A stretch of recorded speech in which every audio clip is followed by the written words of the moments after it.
नमस्कार, मैं हूं दीपक चौरसिया। कौन बनेगा मुख्यमंत्री में शिमला से आपका स्वागत है। लेकिन आगे जाएं, नेताओं से बात करें, उनके बच्चों से बात करें, उनके बेटों से बात करें। लेकिन उससे पहले देख लेते हैं शिमला की आम जनता क्या कहती है।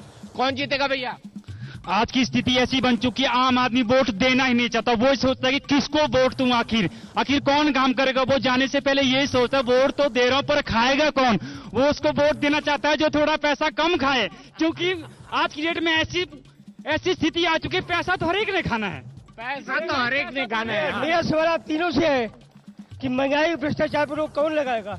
मेरा सवाल आप तीनों पार्टियों से है, बीजेपी, कांग्रेस और सीपीएम, कि महंगाई और भ्रष्टाचार पर रोक कौन लगाएगा। सीपीआई महंगाई पे रोक कौन लगाएगा, आप बताइए।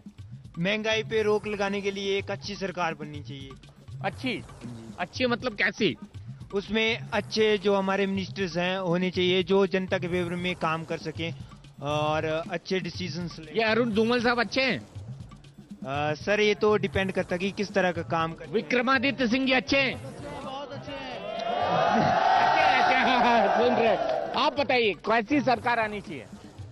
सरकार बिल्कुल भ्रष्टाचार मुक्त और जो आम जनता के लिए एक जो बढ़ती महंगाई है, जल्दी बोलो यार, टीवी पे आ रहे हो आप। बढ़ती महंगाई पे जो रोक लगा सके, इस तरह की सरकार आनी चाहिए।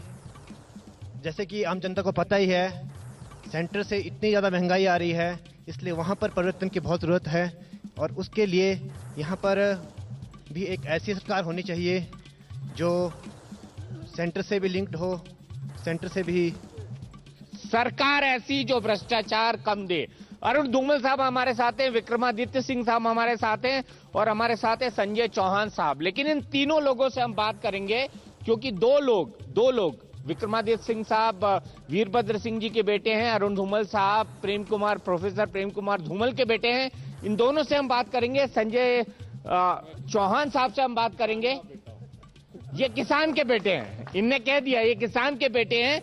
इस शिमला के पॉलिटिकल प्रोफाइल को देखने के बाद, हिमाचल प्रदेश की राजधानी है शिमला जिला और कुल वोट है 5,14,257। जिले में कुल 8 विधानसभा सीटें हैं। शिमला ग्रामीण, कसुम्पटी, थेओग, जुब्बल कोटखाई, चौपाल, रामपुर और रोहरू।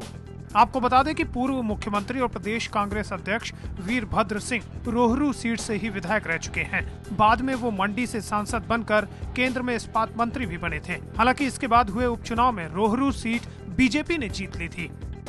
इस बार के कांग्रेस के बड़े उम्मीदवारों में शिमला ग्रामीण से खुद वीरभद्र सिंह चुनाव मैदान में उतर रहे हैं। वहीं विधानसभा की पूर्व स्पीकर विद्या स्टोक्स थेओग से किस्मत आजमा रही हैं। वो 10वीं बार मैदान में हैं। बीजेपी की ओर से जुब्बल कोटखाई से नरेंद्र बरागटा और शिमला सिटी से पूर्व सांसद सुरेश भारद्वाज उम्मीदवार हैं। शिमला सिटी में मुकाबला त्रिकोणीय होने के आसार हैं। सुरेश भारद्वाज के सामने कांग्रेस के हरीश जनार्था और सीपीआईएम के टिकेंद्र पवार की चुनौती है। पिछले विधानसभा चुनाव के नतीजों की बात करें तो 8 सीटों में से कांग्रेस को 4, बीजेपी को 3 और 1 सीट निर्दलीय उम्मीदवार को मिली थी। शिमला जिला कांग्रेस और बीजेपी के लिए नाक की लड़ाई का मैदान बन गया है। हालांकि दोनों ही पार्टियों को कुछ सीटों पर बागियों का डर भी सता रहा है। अंकल का ही नाम आया।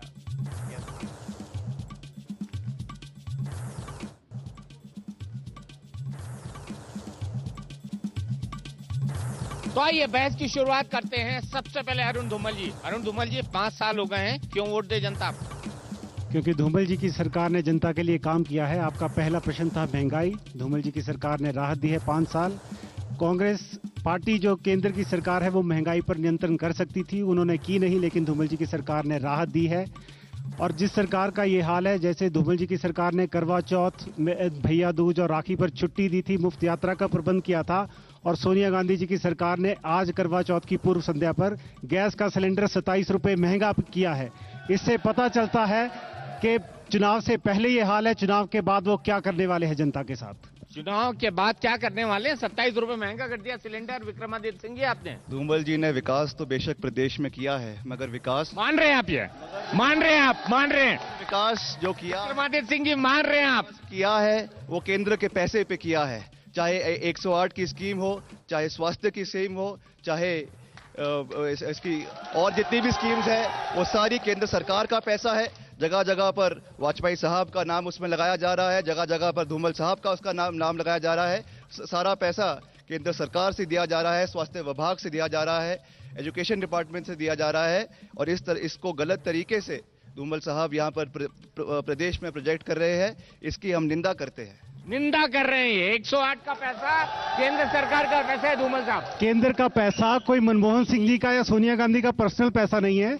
इसको पाकिस्तान या बांग्लादेश के राज्यों में नहीं दिया जाना था, हिमाचल के राज्यों में दिया जाना था। इनकी सरकार 2007 तक थी, 2004 में कांग्रेस की पार्टी की सरकार दिल्ली में आ गई थी। ये सब योजनाएं तब क्यों नहीं चली, इनका जवाब मैं इनसे जानना चाहूंगा। इन्होंने सब योजनाओं की बात की, वो आदरणीय धूमल जी ने शुरू की। वीरभद्र सिंह जी 5 बार मुख्यमंत्री बने, उन्होंने क्या किया इस प्रदेश के लिए? वो अभी केंद्रीय मंत्री के तौर पर उनका इस्तीफा हुआ, उन्होंने स्टील मंत्री रहते हुए हिमाचल के लिए क्या किया, उसका जवाब मैं इनसे जवाब मांगते हैं। मैं ये कहना चाहूंगा कि हिमाचल प्रदेश जब से बना है, हिमाचल प्रदेश की जो एक अलग पहचान है वो कांग्रेस पार्टी की देन है। हिमाचल प्रदेश में जो अधिकतर विकास हुआ है, जो सड़कों का बेचाल प्रदेश में बिछा है, वो कांग्रेस की देन है। और जो प्राइमरी एजुकेशन में हिमाचल प्रदेश को 2003 से 2007 के बीच में नंबर 1 का खिताब दिया गया था, वो कांग्रेस पार्टी की देन है। और मैं ये लोगों को कहना चाहूंगा कि युवाओं के हित के साथ जो धोखा भाजपा की सरकार ने किया है, शिक्षा का जो निजीकरण प्रदेश में किया है, उसके तहत जगह जगह पर वन माफिया को, भू माफिया को जो बढ़ावा दिया गया है, मैं समझता हूं कि प्रदेश के युवाओं के साथ वो धोखा है। और निश्चित तौर से एक युवा होने के नाते मैं ये बात कह सकता हूं कि आज जो जनसैलाब कांग्रेस पार्टी के लिए उमड़ रहा है, वीरभद्र सिंह जी के लिए उमड़ रहा है, उसमें युवा वर्ग सबसे आगे चल रहा है। युवा वर्ग आगे है आपके खिलाफ। देखिए, सड़कों का और जो इसका एम्बुलेंस की इन्होंने बात की, वो विकास की तो मैं बात अभी इन्होंने खुद मान लिया कि वो किया है। लेकिन अगर शिक्षा का 5 बार मुख्यमंत्री रहे वीरभद्र सिंह जी, उन्होंने शिक्षा के क्षेत्र में कुछ काम किया होता तो मेरे छोटे भाई विक्रम जी को अपनी ग्रेजुएशन के लिए दिल्ली ना जाना पड़ता, वो हिमाचल में ही कर लेते। वो राजनीति हिमाचल में करना चाहते हैं, वो यहां से अपनी ग्रेजुएशन भी कर सकते थे और प्रदेश की थोड़ी सेवा भी कर सकते थे, राजनीति भी अपनी यहां से कर सकते थे। उसका जवाब दे विक्रम जी, जवाब मांग रहे हैं आपसे। मैंने जहां तक मेरी प्राथमिक एजुकेशन की बात है, मैंने वो यहाँ के प्रसिद्ध बिशप कॉटन स्कूल में करी है। मगर जहां तक ये मेरी हायर एजुकेशन की बात कर रहे हैं, मेरे पिताजी सेंट स्टीफन्स कॉलेज में पढ़े हैं और मैं चाहता था कि I want to follow the same legacy, so I am studying in Saint Stephen's College in Delhi University. मगर जहां तक यहाँ पर एजुकेशनल इंस्टीट्यूट्स खोलने की बात है, मैं आपको ये कह सकता हूं कि राहुल गांधी जी ने भी ये बात कही है कि हम प्रदेश को प्राथमिक यूनिवर्सिटी में, तो हमने यूनिवर्सिटीज़ बनाई है, प्राथमिकता दी है, मगर हम चाहते हैं कि हायर एजुकेशन में IITs प्रदेश में खोले जाए और वर्ल्ड रिनाउंड इंस्टीट्यूट्स प्रदेश में खोले जाए। और शिक्षा के निजीकरण के खिलाफ हम भी नहीं है, कांग्रेस पार्टी भी चाहती है कि शिक्षा का निजीकरण हो। मगर जिस तरह से 2-3 कमरों में, 4 कमरों में जो यूनिवर्सिटीज प्रदेश में खोली गई है,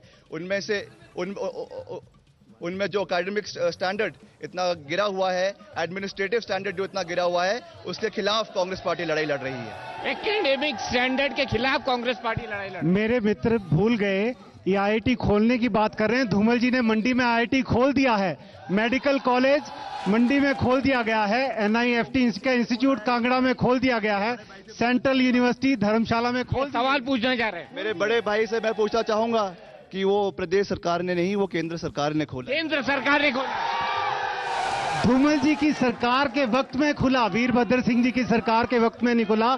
हर बात में ये राहुल गांधी जी, सोनिया गांधी जी, इंदिरा गांधी जी की बात करते हैं। मैं वीरभद्र सिंह जी ने क्या किया उसकी बात पूछ रहा हूं। उस पर मैं आऊंगा। संजय चौहान जी, 2 लोग ये कह रहे हैं हमारे अंगने में आपका क्या काम है, जो है नाम वाला वही बदनाम है। वो शिमला शहर की जनता ने 4 महीने पहले बता दिया है, ये जो कांग्रेस और भारतीय जनता पार्टी की जो सरकारें रही है, जिस प्रकार से व्यापक बेरोजगारी, महंगाई और कृषि का जो संकट प्रदेश के अंदर रहा है, आप देखें 70% आबादी आज हमारी जो है वो कृषि से रोजगार अर्जित करती है, परंतु खेती की क्या हालत है। किसान जो अन्न पैदा कर रहा है वो आत्महत्या की तरफ जा रहा है। ये जो जिम्मेवारी कांग्रेस और भारतीय जनता पार्टी की सरकारों के ऊपर थी, चाहे केंद्र के अंदर थी चाहे राज्य के अंदर थी, ये उस जिम्मेवारी को निभाने में जो है विफल रहे हैं।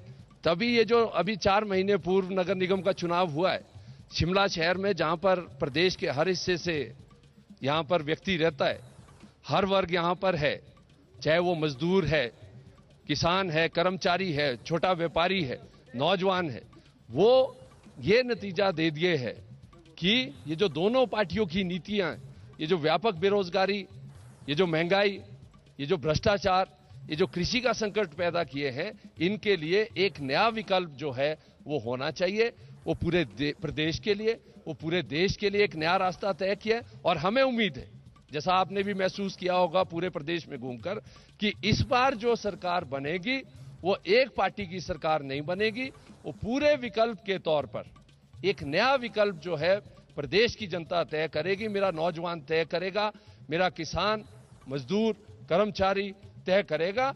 और वैकल्पिक नीतियों के लिए जो आज पूरे देश की और प्रदेश के अंदर मांग आ रही है, जिन नीतियों के चलते जो मेरे दोनों भाई मान रहे हैं कि शिक्षा का निजीकरण दोनों का एजेंडा है, स्वास्थ्य का निजीकरण दोनों का एजेंडा है, मूलभूत सुविधाओं का निजीकरण दोनों का एजेंडा है। और इस निजीकरण को चलते जिस देश में भी ये निजीकरण की नीति लागू हुई है, वहां पर आम जनता का जो है वो शोषण हुआ है। तो इसलिए नए वैकल्पिक सरकार नई नीतियों के साथ जो है वो प्रदेश की जनता नई वैकल्पिक सरकार आएगी। चौहान साहब का कहना है 4 महीने पहले की इन्होंने बात की, लेकिन उस 4 महीने के भी इन्होंने केवल एक काम किया है, 300 रुपया एंट्री टैक्स शिमला में अंदर आने के लिए लगाया है।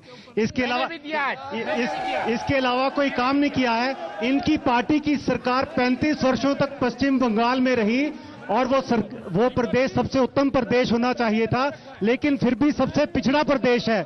शिमला की जनता ने एक बार गलती की थी, यहां से इनकी पार्टी का विधायक चुनने की, उसके बाद हत्या के आरोप में वो जेल काट कर आए हैं। उसके बाद शिमला की जनता ने कभी वो गलती नहीं की। इसलिए ये तो कहीं रेस में ही नहीं है, ये शेख चिल्ली के हसीन सपने देख रहे हैं कि शायद ऐसा। मुंगेरी लाल के चौहान जी, मुंगेरी लाल के हसीन सपने देख रहे हैं। मैं कह रहा हूं एंटी टैक्स किस पे लगा है?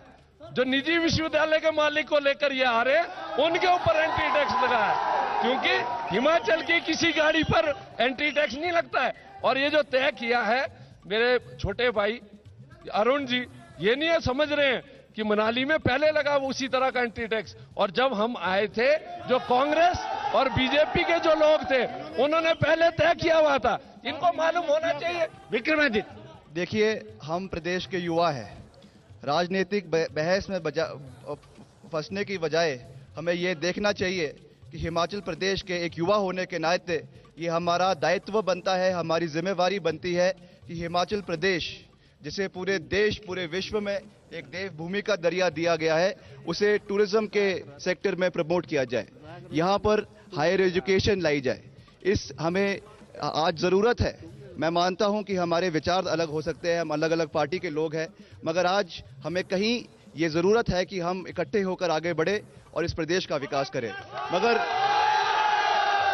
और मैं आपको एक बात और कहना चाहूँगा कि जहाँ तक विचारधारा की बात है, विचारधारा अलग हो सकती है, विचार अलग हो सकते हैं, हम और पार्टियों का विरोध कर सकते हैं, मगर आप ही के चैनल में पिछले कल हमीरपुर में जो फंक्शन हुआ था उसमें इनके बड़े भाई अनुराग ठाकुर जी ने जो मेरे पिताजी के बारे में अभद्र भाषा से प्रयोग किया, उसके बारे में मैं इनसे पूछना चाहूंगा कि वीरभद्र सिंह जी 5 बारी प्रदेश के मुख्यमंत्री रहे हैं, उनका जो राजनीतिक कद है, उनका राजनीतिक विरोध हो सकता है। मैं मानता हूं कि भाजपा की सरकार अनुराग ठाकुर जी को उनके विचारधारा ठीक नहीं लगती, मगर इस तरह की भाषा का प्रयोग करना हिमाचल प्रदेश की जो संस्कृति है, हिमाचल प्रदेश की जो सभ्यता है, उसके बिल्कुल विपरीत है। अरुण, आपसे जवाब। देखिए, अनुराग जी ने अगर हीट ऑफ द मोमेंट में कुछ कहा होगा, मुझे नहीं लगता उन्होंने कहा होगा। अगर कुछ कहा भी होगा, मैं राजा वीरभद्र सिंह जी की बहुत इज्जत करता हूं, मैं अपने भाई की तरफ से माफी भी मांग सकता हूं, मुझे उसमें कोई संकोच नहीं। लेकिन हम विकास की आज बात कर रहे हैं। 3:30 बजे मुझे पता चला इस कार्यक्रम के बारे में 4 बजे मैं हमीरपुर से चला और 2.5 घंटे में 6:30 बजे मैं शिमला पहुंच गया था। ये धूमल जी के विकास के कारण है, सड़कों का जो उन्होंने कायाकल्प किया है।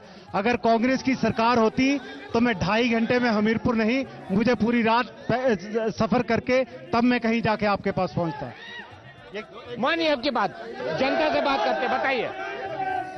मैं धूमल जी की सरकार को केंद्र ने 71 अवार्ड दिए हैं, वो कुशल सरकार चलाने के कारण ही मिले हैं, वरना इतने अवार्ड नहीं मिलते। इतने सफल अवार्ड मिली है, 71 अवार्ड। बताइए। 2-3 जो विषय यहाँ पर आए हैं, बार बार जो कांग्रेस के नेता यहाँ आकर के कहते हैं कि हमने स्वास्थ्य के लिए दे दिया, शिक्षा के लिए दे दिया, उसके लिए दे दिया। मैं इन कांग्रेस के नेताओं से ये पूछना चाहता हूँ, क्या हिमाचल प्रदेश इस देश का भाग नहीं है? हिमाचल इस देश का भाग नहीं, ठीक है? ये फेडरल सिस्टम पर अटैक नहीं है? मान ली बात। सर, एक बात उन्होंने उठाई थी, प्राइवेटाइजेशन की करने की बात उठाई थी। हमारा सर पॉलिटिकल लाइनेज नहीं है। मेरे फादर 6,000 रुपए मंथली कमाते हैं। आप प्राइवेटाइजेशन की बात कर रहे हो कि यूनिवर्सिटियां, एक छोटे से हिमाचल प्रदेश में 10 से ज्यादा प्राइवेट यूनिवर्सिटियां खोल दी हैं। वहां की फीस कितनी है? लाख से ऊपर है। मेरा जैसा बच्चा, मेरी पॉलिटिकल लाइनेज नहीं है सर। मैं पीटीयू या डीयू नहीं जा सकता पढ़ने, मैंने हिमाचल प्रदेश यूनिवर्सिटी में पढ़ना है। उसके लिए भी आप प्राइवेटाइजेशन वहां पे कर रहे हो। बढ़िया सवाल है आपका। मेरा इन तीनों पार्टियों के नुमाइंदों से एक क्वेश्चन है, वो ये है कि भ्रष्टाचार में आज पूरा देश परेशान है, हिमाचल प्रदेश भी परेशान है, लेकिन क्या एक व्यवस्था परिवर्तन की जरूरत इस देश के अंदर है? क्या ये जो तीनों पार्टी के यहाँ नुमाइंदे हैं, क्या इनके पास इसके लिए नीति है? क्या हमारा एजुकेशन सिस्टम बदलने की आवश्यकता है, या क्या हमारा टेक्निकल सिस्टम? व्यवस्था परिवर्तन। मानिए आपके बात। सर, मैं जानना चाहता हूं धूमल सरकार के नुमाइंदों से कि 10,000 करोड़ उन्होंने लैप्स करवा दिए, क्या वो इनएफिशिएंट नहीं है? क्या ये सरकार इनएफिशिएंट है? क्यों विश्वास करे? 10,000 करोड़। अरुण, आप पे आरोप है कि 10,000 करोड़ आपने लैप्स करवा दिए। I completely deny this. Supreme court से हमें 4,500 करोड़ रुपया मिला। 1 साल पहले वो फैसला आ गया। केंद्र की सरकार की नाकामी के कारण वो आज तक पैसा हमारे पास नहीं आया, और 10,000 करोड़ सोनिया गांधी जाकर झूठ बोल जाती हैं। जिस पार्टी की अध्यक्षा और उस पार्टी का कार्यकर्ता सुबह से लेकर शाम तक झूठ बोलता हूं, मैं उसका जवाब नहीं देना चाहता। 10,000 करोड़ मिला था क्या? नितिन गडकरी जी को एक नया खिताब दिया गया है, स्लम डॉग मिलियनेयर। उनके युवाओं को कहा गया है, उनके जो कार्यकर्ता है। मैं 10,000 करोड़ की बात कर रहा हूँ विक्रमादित्य। किस चीज का 10,000? 10,000 करोड़ केंद्र ने जो दिया था। I didn't here the conversation. मैं पूछना चाहूंगा if you could repeat the question. नहीं, सवाल ये है, वहां पर सवाल उठाया था एक बंदे ने कि 10,000 करोड़ क्या केंद्र सरकार से हिमाचल प्रदेश सरकार को मिला था? बिल्कुल मिला था, मगर इसे खर्च करने में असफल रहे हैं। खर्च करने में सफल रहे। संजय चौहान जी, क्या खर्च करने में सफल रही है धूमल सरकार? आप देखें, जो मेरे नौजवान ने वहां पर सवाल किया, जो मेरे भाई ने कहा है कि ये जो मूलभूत सुविधाएं जो आम जनता की पहुंच से बाहर हो रही है, चाहे शिक्षा है, चाहे स्वास्थ्य है, चाहे रोजगार है, इसके लिए अगर पैसा आया तो खर्च कहां किया, अगर नहीं आया तो क्यों नहीं आया? ये दोनों पार्टियां जिम्मेवार है। बुनियादी सवाल ये है, इनकी जिम्मेवारी थी कि यहां पर ये जो पढ़ा लिखा नौजवान आप देख रहे हैं, जो अभी यहां पर काफी आक्रोश में है, कि इसको पढ़ लिखने के बाद, क्योंकि केरल के बाद हिमाचल प्रदेश अब तो बेशक 5वें स्थान पर चला गया, तो दूसरे स्थान पर जो है साक्षरता में सबसे ज्यादा जो है हिमाचल प्रदेश में, और पढ़ा लिखा नौजवान है 8,35,000 से ऊपर अभी पढ़ा लिखा नौजवान जो है रोजगार कार्यालयों के अंदर उसका नाम रजिस्टर। और धूमल जी की सरकार बहुत बढ़िया, पिछली बार कही थी कि 1 लाख लोगों को रोजगार देंगे, इस बार ही कह रही है कि 10 लाख लोगों को रोजगार देंगे। ये है इनकी प्रगति जो हुई। यानी मुद्दों से हटकर पैसा आया या नहीं आया, मुद्दा ये है कि रोजगार मिला या नहीं मिला। रोजगार मिला या नहीं मिला? कांग्रेस की सरकार जब 2003 में आई थी, उन्होंने दावा किया था हर घर से एक रोजगार देंगे। 5 साल में केवल 3386 नौकरियां दी, लेकिन आदरणीय धूमल जी की सरकार ने 50,000 नौकरियां सरकारी क्षेत्र में दी हैं और लगभग 1.5 लाख रोजगार के अवसर प्राइवेट क्षेत्र में दिए हैं। हमें जो औद्योगिक पैकेज आदरणीय वाजपेयी जी ने दिया था 2013 तक दिया गया था, केंद्र की सरकार ने उसको 2010 में खत्म कर दिया। उसके लिए जिम्मेवार कौन है? मैं इनसे प्रश्न पूछना चाहूंगा। इसके लिए जिम्मेदार कौन है? एक आखिरी सवाल पंडित जी, आपका सवाल। 6 महीने में काम कोई नहीं किया इन्होंने। जनाब, मेरा नाम मोहम्मद जमील सिद्दीकी है, मैं अल्पसंख्यक से ताल्लुकात रखता हूं। हमारा देश का बदनसीबी है कि जो आज हमारे देश के अंदर सभी नेता अपने आप को काबिल साबित यहां पर तैयारी कर रहा है। मैं देश के नेता और जनता से मैं पूछना चाहता हूं और मैं मीडिया वाले से भाइयों से पूछना चाहता हूं, कौन ऐसा नेता है जो मेरे देश के विकास के बारे में सोचता है? आज गरीब की हालत देखिए। मैं मानता हूं हमारे देश का जो नेता है अटल बिहारी वाजपेयी, ऐसा नेता मुझे चाहिए जो देश का विकास करे, समाज का विकास करे।